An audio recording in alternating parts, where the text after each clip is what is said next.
या व्लॉगमध्ये तुम्हाला 3 दिवस एकत्र बघायला भेटणार आहेत। पहिला म्हणजे पाडव्याचा दिवस, जसं की आपण पाडव्याच्या दिवशी इकडे नवऱ्याला ओवाळतो तसं सकाळी उठून पटकन आवरून घेतलं। चिनूचं पण खाऊ पिऊ घालून त्याला छान अशी आंघोळ वगैरे घालून घेतली आणि आमचं पण झालंच होतं। आणि मग नंतर इकडे सगळ्यांची तयारी झाल्यावर इकडे छान ओवाळणी करायला घेतला आणि ओवाळणी करताना गंध वगैरे लावून घेतला। आणि गंधवर जे आपण अक्षता लावतो तांदूळ, ते तांदूळ खायला चिनूला फार जास्त आवडतं, तर एक एक तांदूळ नंतर त्याचं काढून खायचं चालू होतं। तर इकडे 2 लेकरं पण बसले होते, त्यांना पण इकडे छान ओवाळून घेतलं। नंतर पेढा वगैरे भरवला आणि ह्यांना म्हणलं आता नेक टाका, तर ह्यांनी टाकलं 100 रुपये।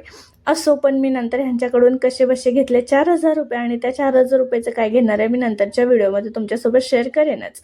आणि मग इकडे ओवाळणी वगैरे झालं आणि मग ह्यांचे पाय वगैरे पडून घेतले।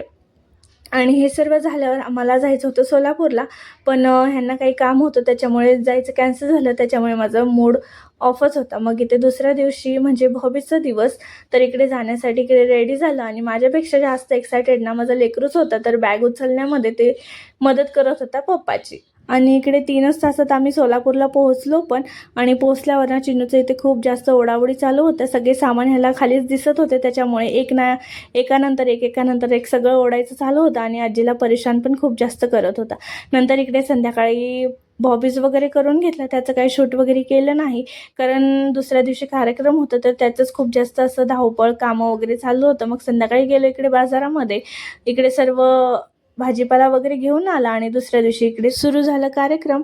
आणि थोडीफार तयारी कालच करून ठेवली होती आणि सकाळी सकाळी यांनी इकडे बोकड वगैरे आणलं, तर ते कापायचं होतं आणि ह्या दिवशीचा फुल व्लॉग शूट करायचं होतं, पण ते काही जमलंच नाही, कारण ना चिन्नू ना कोणाकडे जात नव्हता, सारखं मम्मी नाही तर पप्पा असंच करत होता, पण ह्यांना कामं होती म्हणून तो माझ्याकडेच होता। मग त्याला बघत होते, त्याच्यामुळे फोन कुठं होतं काय होतं मला हे कशाचंच भान नव्हतं, त्याच्यामुळे मी एवढंच शूट केलं आणि ते तुमच्यासोबत शेअर करते। चला तर मग भेटू आपण नेक्स्ट व्हिडिओमध्ये। Till then bye bye.